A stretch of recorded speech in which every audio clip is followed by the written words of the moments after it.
Hey, hey, happy day. The left-wing wackos, they continue to make me crazy each and every day. They're always doing this. You can only have an opinion as long as I agree with it. You can only have an opinion as long as it's my opinion first. They're nuts. Look at Tucker Carlson. Here's a good example. He's been invited to go to Alberta, Canada to speak with the Premier Smith.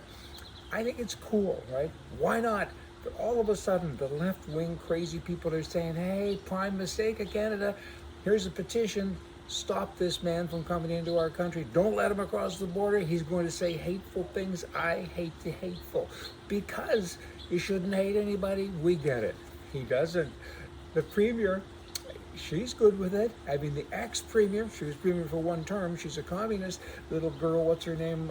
Notley. She's saying, you can't let this guy in because everything he says is against what I say. Wow, I have said this so often. This is the difference between us and them. I don't agree with anything she says, that little cold, palmy person, but I will always defend her right to say it. She doesn't agree with anything I say, and she will always fight for the right for me to not have the right to say anything opposite of what she says. Tucker Carlson, he's a good fella. Listen up, everybody. He's got good things to say, don't you know? He and I have had great chats. Now, prime mistake in keeping with Canada. He now is saying there's this terrifying rise of feelings in my country. There's parades, there's all of these things against Jewish people. They're attacking synagogues and daycare centers with Jewish people, and this is totally unacceptable. And as Canadians, we can't accept that. And how dare you, us Canadians, he goes on and on to say that. Well, firstly, what is a Canadian? He's always said Canada doesn't have a culture. There's no such thing as a Canadian. He's also said that the old stock white Canadians they make him crazy, right? He says that's wrong. And he's a white guy, supposedly a Canadian as well, but that's how he's always talked. And now he says Canadians can't tolerate what's going on within Canada. Well, guess what? Most of these people, they aren't Canadian. Go to some of your big cities there, Trudeau, and it's the people have left their countries because they didn't like what the countries are like, and they come to our country, to Canada, and they've made it the same as where they came from. And that's what you're saying now you don't like? You're kidding me, right? I mean, that's what you like. That's what you want.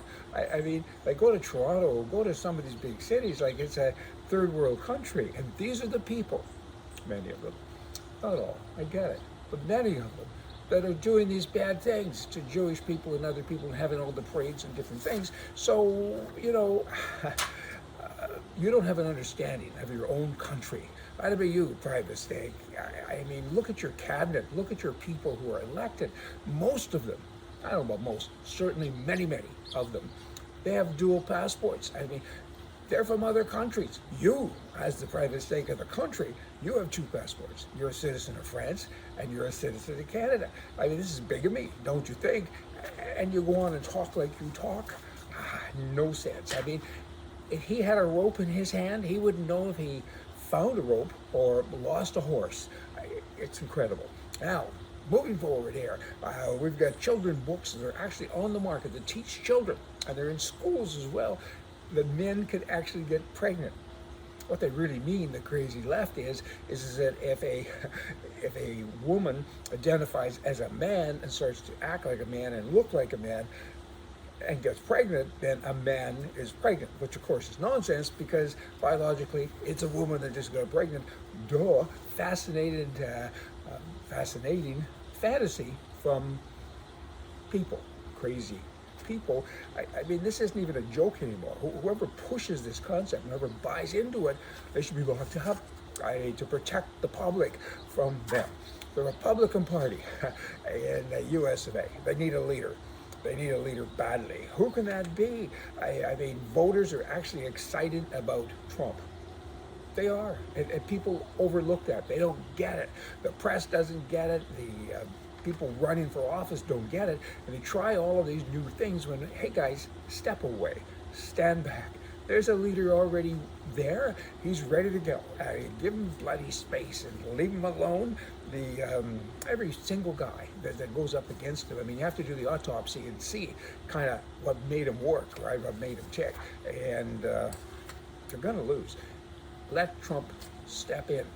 The world needs him, believe me. Now, you've got this last thing of the day. You got the House in the U.S. today.